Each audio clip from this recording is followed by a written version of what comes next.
One of the great use cases where O1 models shine is creating a plan to solve a task, given a set of tools to carry out the plan and constraints to set bounds around the task. This kind of use case would be very slow if we used O1 for every step. So what we'll do is generate a plan with O1 Mini and then execute each step with GPT-4o Mini. This trade-off of intelligence against latency and cost is a practical one that we've seen developers use to great effect so far. All right, let's go. Let me tell you about the overall architecture of the task so that we don't get lost in the details as we go through the code. You'll begin with a scenario. This comes from a customer where they're making an ask which requires multi-step logic to answer that scenario. That scenario will be given to O1 Mini, who will have at its disposal some instructions of how to build a plan, and then a number of tools which it can use to carry out the plan. This is a great use case for O1, where we use its multi-step reasoning logic to build a durable plan before we then engage 4o Mini as a worker to carry out each step of the plan. Once the plan is completed, we'll have an answer, which we provide back to our customer. Now let's nip into the code and see how this works in practice. You'll start by importing your OpenAI key and initiating the OpenAI client and the O1 and GPT models. You'll first define the constraints that this scenario will be bound by. Your first variable is a message list. Because our 4o worker is going to loop through multiple steps, we need a list of messages to accumulate the history so that the worker can tell what steps it's performed of the plan that we've come up with. Then you've got a bunch of context. I'm not going to go through every variable here, but essentially we have an inventory, an order that a customer wants to place, and then we have suppliers, which we can use to supply us with additional material if the customer asks for something that we don't currently have. We then have a few other variables like the shipping options and the metadata of the customer who's going to be giving us our scenario. The last element is the state. So because we're going to go through multiple turns of conversation, we will maintain conversation state. And when you take this and apply your own scenario, you can consider whether you want to wrap this in an application where you clear down the state at certain points to allow the customer to submit multiple scenarios. Next, you need to define the prompt, which dictates how O1 is going to go about building a plan to solve the customer's scenario. This prompt consists of a few main sections. The first is where we define who it is and what its task is. So we're telling it that it's a supply chain assistant, and its task is to review the challenge that it's been set or the scenario and create a detailed plan to answer it. We tell it that it will have access to an LLM agent, and then we give it a list of functions. Now, it's important to note here that the O1 model isn't going to be provided with the OpenAI function calls. Those will be given to the worker, the 4o Mini model, which will be doing the work for it. But O1 needs to know what those functions are and what they roughly do so that it can build up that multi-step plan for the 4o Mini worker to carry out. So, for example, it needs to know that there's a fetch new orders function, which will allow the 4o Mini model to check the status of new orders that have come in and decide whether to fulfill them or not. Underneath this, we've given O1 a set of instructions which tell it how to lay out this plan so that we can then parse it and provide it to 4o Mini to carry out. Next, we'll define the functions themselves. It's important to note that O1 can now do function calling, but we're not going to use it for this scenario because we want it to come up with that multi-step plan to give to 4o Mini to execute. If we wanted O1 to carry out each step bit by bit, we could supply it OpenAI function calls. But in this case, it's going to create the plan for 4o Mini to carry out. Now we'll define the GPT-4o system prompt, so the prompt that dictates how that 4o Mini worker is going to do its job. Again, we've given it a personality, so you're a helpful assistant. We're telling it that it's responsible for executing the policy that it will be given, and its task is to follow the policy exactly as written. We also ask it to explain its decision-making process across various steps, and this will come in handy later. So as it goes through the plan, it will decide whether to update the customer on the progress and whether it's hit any blockers. We then give it step-by-step instruction. Again, referring back to the principles for prompting O1, we don't give O1 explicit chain of thought prompting, but given that we have a 4.0 mini worker here, it is useful to give it some chain of thought to help it make the right decisions. And lastly, we'll instantiate that policy that was generated by O1, which is that plan, and give it to 4.0 to then execute each step. To allow 4.0 mini to take action on each step of the plan, it needs to have OpenAI function calls. We've defined those here. You'll see a long list of function calls, and I'm not going to go through each one in detail, but just picking out one of them, this function allows us to check the production capacity. So it will look at the amount of components that we have and figure out how much capacity we have to create more units. And again, we've got our standard OpenAI function call parameters here. So in this case, a time frame, which is an enum that it can pick from. Each one of these functions will tie to a step of the plan, which O1 has produced for it, and will allow 4.0 mini to take action.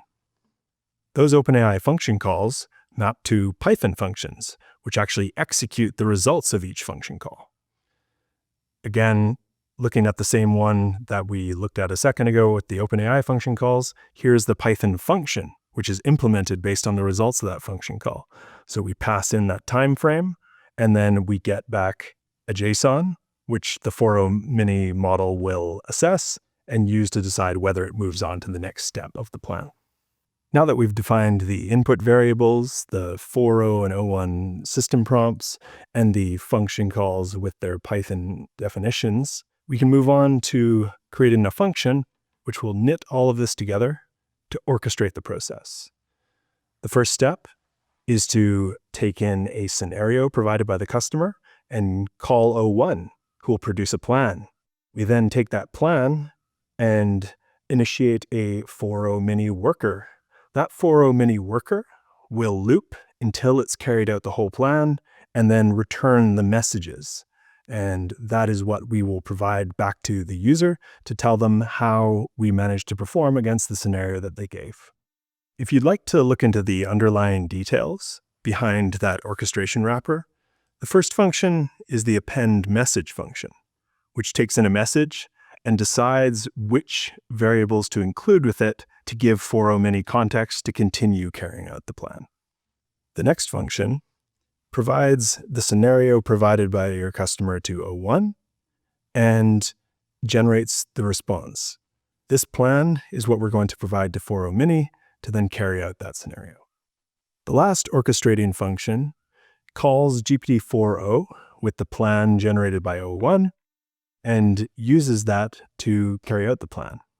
You'll see here that we initiate a while loop, which begins producing tool calls with GPT-4o mini and decides what action to take based on the content of those tool calls. So it will keep looping until it receives an instructions complete function, at which point it will break. Now you defined all the variables you need. So the only thing remaining is to come up with a scenario that the customer wants us to carry out. In this case, we've said that we've received a major shipment of new orders. We're asking O1 to generate a plan that gets the list of awaiting orders and determines the best policy to fulfill them. We've given it some idea of what the plan should include, and we've also given it an overriding directive that it should notify the customer before completing. Lastly, we've given it a criteria, which is to prioritize getting any possible orders out that it can, while placing orders for any backlog items. With that, we're ready to start generating the plan. You can see the plan that O1's generated for you laid out nicely here in Markdown. The first step is to retrieve new orders. You can see here where O1 has specified the exact order with the OpenAI function call that 4.0 mini should use to carry out this step. Next, it's asked it to process each order individually, and then within that, it's given extra detail. So for each order in the list, extract these variables, check availability, and handle any backlogged quantity. if there's backlogged quantity, we've given it if-then-else logic to go about actually handling that. Once it breaks out of that, it will arrange shipping for the available inventory and notify the customer. We give it a little bit of logic here to tell it what to do if the order is fully fulfilled, if it's partially fulfilled, or if there's a backlog that it needs to let the customer know about. Lastly, it will finalize the instructions and call instructions complete, which will break out of the while loop and provide the answer to the customer. Next, we'll go through the actual steps which 4.0 Mini carried out to check that it followed this plan as specified. The last thing to note is that 0.1 has adhered to the prompt engineering principles which we mentioned earlier by providing a structured prompt so that 4.0 Mini will find it easier to follow. As we go through the 4.0 Mini actions that took place, it's key to refer back to this and understand whether or not it actually properly followed these steps as specified. To review the actions that 4.0 Mini took in more detail, I'm going to print out the messages so that they're a little bit easier to read. I'm going to skip past the 0.1 policy because we've already gone through that and start with the different actions that 4.0 Mini took.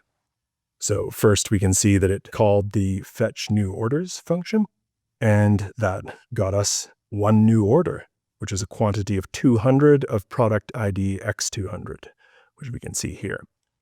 We then see that it called the get inventory status function to check whether we actually have the inventory to serve what the customer asked for.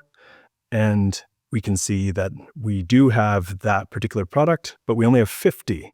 So it's going to need to order a few more if it's going to be able to fulfill the customer's order. The next thing 4.0 Mini did was allocate the stock that it did have. So we can see here that it allocated the 50 units that it had.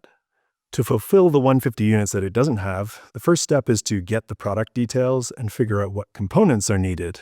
We can see that this comp X200 component is what you need to build one of these units.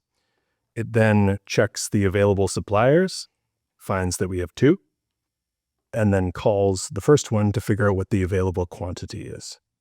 It then places a purchase order for the quantity that it needs, which is 150. There's 500 available, so that's okay.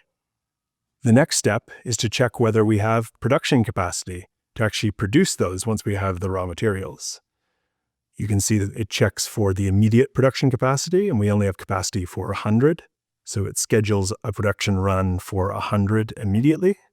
And then it goes back and checks the production capacity for next week and is able to schedule the remaining 50 units to be produced next week. The last step is to calculate the shipping options for the units which we have right now before finally sending an order update to the customer, telling them your order has been partially shipped, the remaining items are being processed and will be shipped shortly, and then successfully closing off the process. So, pretty impressive. We've been able to implement an agentic flow whereby 0.1 acts as the orchestrator, creating a plan and then handing to 4.0 Mini, who then executes the multi-step plan in sequence.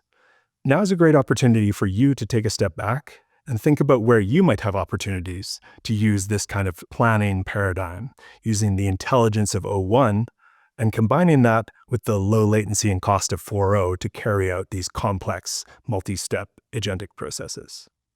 Next, we'll change our focus from planning over to a very common use case for our 0.1 models, which is coding. Look forward to seeing you there.